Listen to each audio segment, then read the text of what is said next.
Je décolle, j'y vais. Du haut de mes 19 ans, je débarque pour la première fois en Argentine avec une soif d'aventure.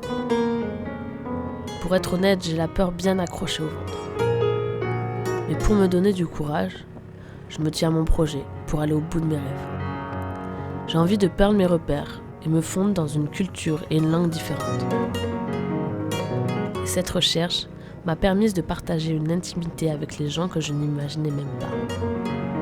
Comme avec cette femme où le hasard m'ont amené à elle. Carmen Tota Guede.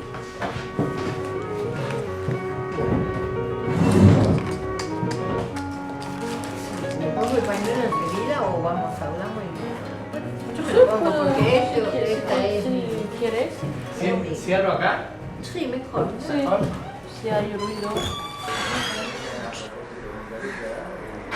Yo nací en Mendoza, en la provincia de Mendoza, en Tunuyán, para más datos. En Tunuyán es un pueblo que es...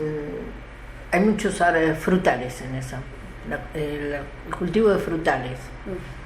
La mayoría es manzana y se hace una sidra, que es la sidra Tunuyán. Y vivíamos, era una zona muy rural y también íbamos a escuela rural.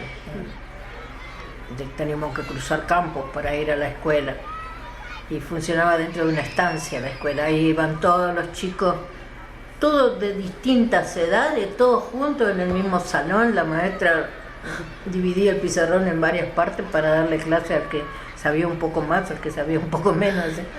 Y nosotros íbamos a divertirnos en la escuela. Aprendíamos y a veces perdíamos los cuadernos porque veníamos por ese campo jugando. En la tarde íbamos por los campos donde estaban las plantaciones de lavanda, esas que hacen el perfume, y la menta, que era la fábrica de dentífrico, que hacían Colino, que hacía el dentífrico de menta. Entonces tenía plantaciones. Nosotros cruzábamos por dentro de esas plantaciones, en lugares, para cazar mariposas. Y las mariposas las poníamos dentro del cuaderno. Teníamos un cuaderno que era un desastre. Todas las mariposas muertas adentro. Nadie nos había enseñado que eso no lo teníamos que hacer, ¿viste? Entonces lo hacíamos por diversión, de cazar las mariposas. Mes yeux grands ouverts, étincelants d'imagination, je pensais à toutes ces anecdotes croustillantes. En l'écoutant, je devenais à nouveau cette petite fille curieuse et gourmande d'histoires de vie passée. La primera que se casó fui yo, que como había conocido a mi marido allá en Mendoza, al año siguiente, en septiembre, justo el 8 de septiembre, fue cuando nos casamos, el 8 de septiembre, del año 56. Nos casamos allá en Mendoza y después nos vinimos a vivir acá, a la casita que él había hecha. Fue muy difícil venir a vivir acá a Buenos Aires, porque era la primera vez que salía de mi casa.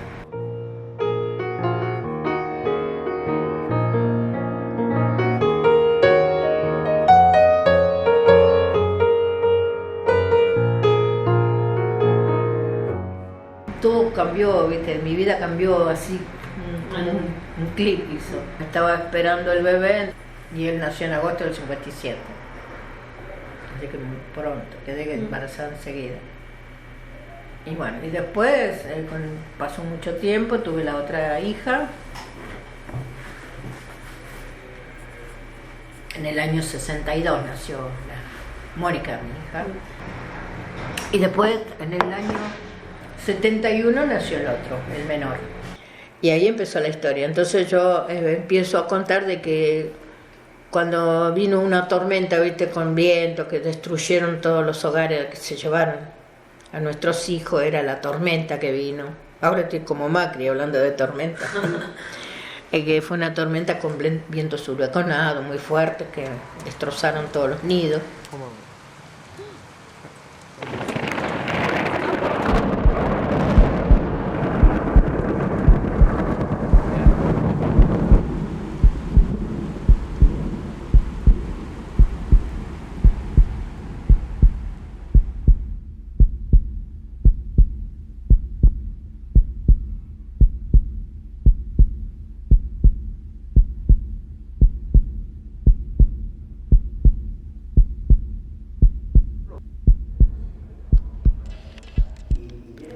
La lutte commença, celle de la vérité et la justice.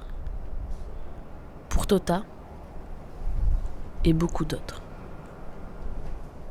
Mi hijo me dice siempre, vos con el pañuelo sos la madre, sos la mamá de mi hermano desaparecido. Sin el pañuelo sos mi mamá, me dice. Él estuvo siempre en la calle conmigo desde los 5 años. Ah, que vimos la foto el otro día.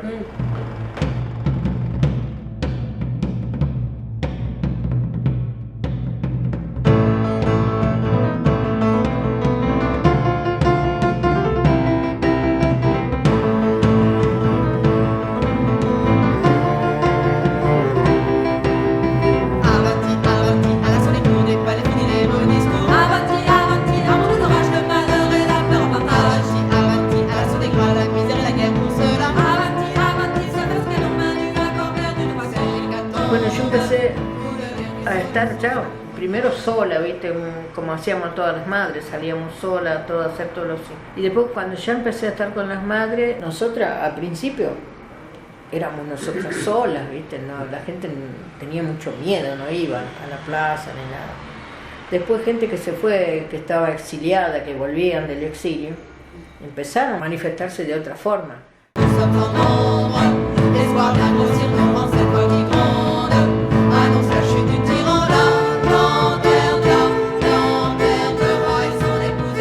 El 10 de diciembre es el Día Internacional de los Derechos Humanos. Entonces para esa fecha hacemos una marcha, una estadía en la Plaza de Mayo de 24 horas.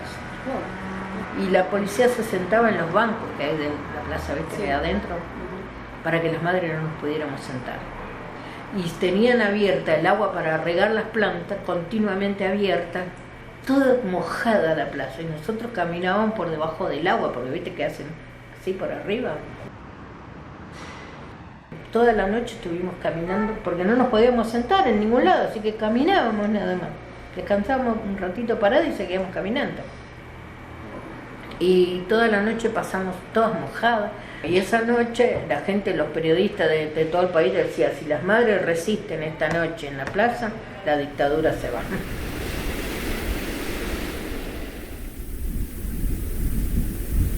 El primer gobierno democrático después de la dictadura, nosotros teníamos muchas esperanzas en ese gobierno.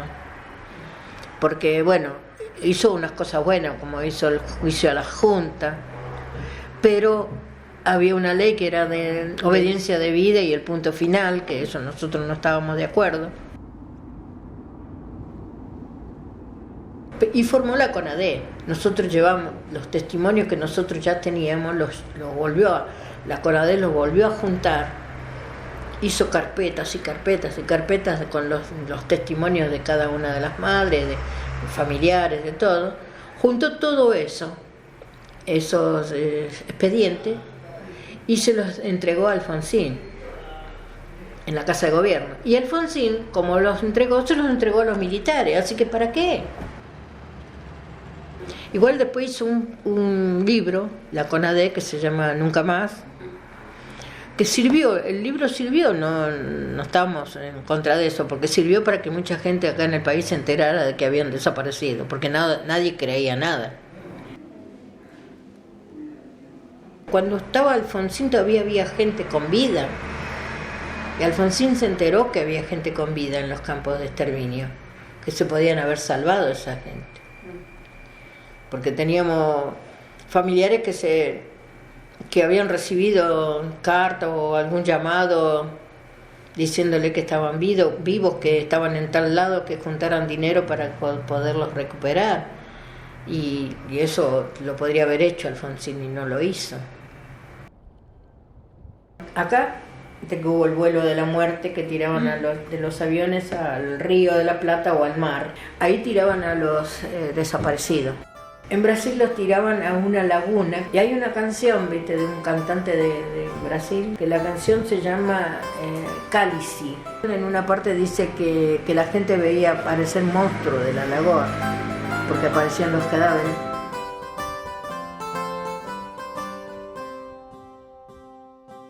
Toutes ces histoires m'ont fait comprendre qu'il n'y a pas qu'un seul témoignage, ni un seul pays qui a subi ces injustices.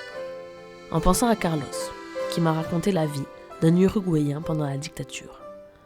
Je pense aussi à Marissa, qui me contait les anecdotes de sa mère, mais aussi à Lucas, qui me parlait avec nostalgie de sa famille. En fait, je pense à toutes les personnes que j'ai rencontrées, qui m'ont émue et bouleversée. Ahí es donde nos enteramos de que son más de 30.000 pájaros y flores que nos quitaron. Cuando Alfonsín los juzgó y que fueron detenidos, Videla, Macera y Agosti creo que también estaban en unas casas, no estaban en la cárcel. Entonces, ¿qué cárcel?